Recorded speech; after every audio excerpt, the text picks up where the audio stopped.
Welcome students, I be back with the new video. Standard 4th Subject English Lesson number 34 The King of the Golden River Part 1. Children, while reading the lesson, I will be explaining you each part. Now listen the first paragraph.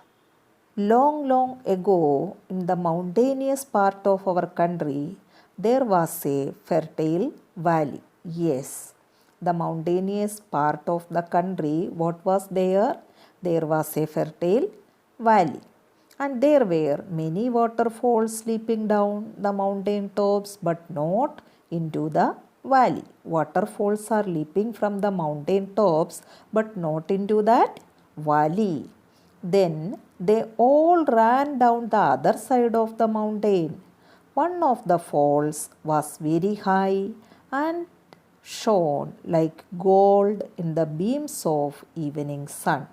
People called it the Golden River. Yes, so the people was called that river name it is the Golden River. Next, now though there were no streams running down to the valley itself, the wind constantly brought the clouds to the valley. Even when the rest of the country was dry, it always rained in the valley. In the valley, the wind and the clouds made the crops green, the hay high, the apples red, the grapes purple, and the honey sweet. People called it the Treasure Valley. Here, the meaning is the rest of the country was totally dry. There were no rain. But here in this valley, always rained. So the valley, the wind and the clouds made the crops green, hay high, and apples red, the grapes purple, and the honey sweet. So the people called what, children? That valley name it is the Treasure Valley. Next, the Treasure Valley belonged to three brothers, Shepherds, Hans, and Gluck. The two older brothers were big, ugly, and wicked. They were good farmers, but they killed everything that was not profitable for them. Even little things like blackbirds and hedgehogs and crickets. They did not treat their servants well and gave them only poor wages. They waited till the corn had become very expensive in the market and then sold it for twice its value. They were very rich, but they never ever gave even so much as a penny to the poor. People called them the Black Brothers. Here we can see the three brothers, Schwartz, Hans, and Gluck. Then these two older brothers were big, ugly, and wicked. How they were, students? They were good farmers, but they killed that small things like blackbirds and hedgehogs and crickets. Even they did not treat their servants well and giving them very poor wages. Then they were very rich, but they never gave money as a penny to the poor. So people called them the Black Brothers. The youngest of the three brothers was only 12 years old.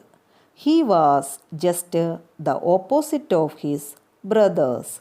He was kind to every living thing, though his own brothers were cruel to him and made him do all the cooking and the mending and the housework for them. Here, the youngest one, that is 12 years, who was that? His name was Gluck. How he was? He was the opposite of his brothers. That means he was very kind to every living thing, and but his brothers were very cruel. Then this the Gluck was to do all the cooking and mending housework for their brothers also. One evening, the two brothers had gone out. As usual, they had warned Gluck to let nobody in and give nothing out.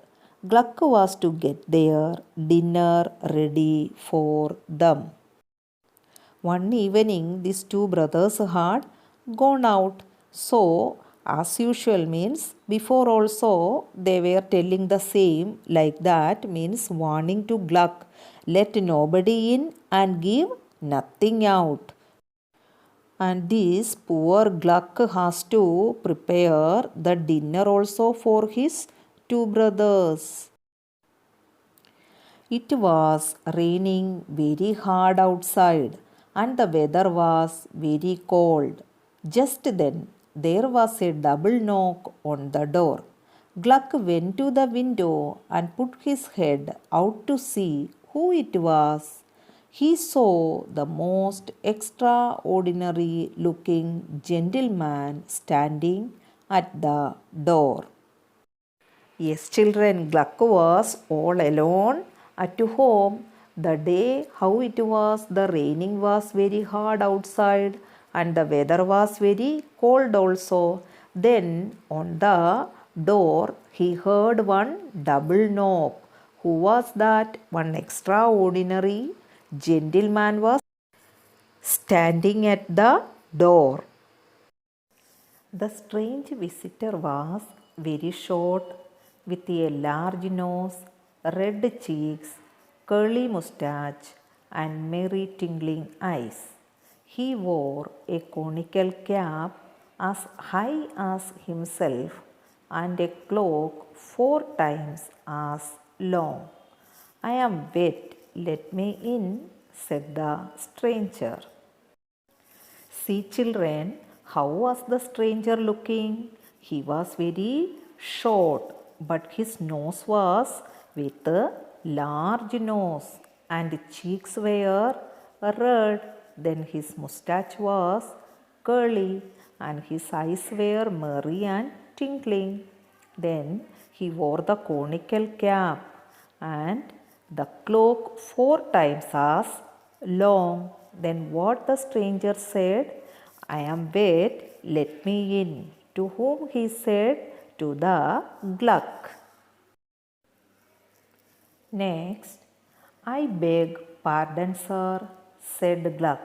I am very sorry, but I really can't. My brothers would beat me to death if I did any such thing. But Gluck replied, if I will do anything, that means I will take you inside, my brothers would beat me. So sorry, sir, I can't take you inside. Next, but Gluck saw how hard it was raining and how cold it was and how wet the gentleman looked. So he opened the door and let the stranger in. Gluck thought he would let the stranger get warm inside for some time and ask him to leave before his brothers came home. Gluck was a very kind person, so he took that stranger inside. Why, children? Because outside it was very heavy raining and very cold. Even that gentleman was wet also. So he opened and took him inside. What he thought? Then after some time he will get a little warm. Then before his brothers will come, ask him to leave the house. The stranger, however, had no plans of leaving. In fact, he told Gluck that he had nothing to eat for 2 days and was very hungry. It melted Gluck's heart to hear this, so he decided to give the stranger a part of his own dinner. But the stranger was not ready to leave his house, and what he said to Gluck, from last 2 days he was not had anything, he was so hungry. So our poor kind-hearted man, the Gluck, heard this and he decided to give the stranger a part of his own dinner. Next, before the stranger had eaten it, however, the wicked brothers returned. They were shocked to see the little gentleman sitting in the house. Here Gluck gave dinner to that stranger, but he had not eaten before. That wicked brothers returned home, and they were shocked to see this gentleman is sitting in the house. At once the brothers began to shout at Gluck. Schwartz threw a rolling pin at Gluck. At that instant the stranger put in his conical cap, and the rolling pin went spinning to a corner of the room. Here the brothers shouted at Gluck, and Schwartz threw a rolling pin at Gluck also. But suddenly the stranger put in his conical cap, so that rolling pin went spinning to the corner of that room. The brothers turned to the visitor and ordered him to get out of the house. The little man asked them humbly to let him stay, as it was so cold and wet outside. But the evil brothers would not listen.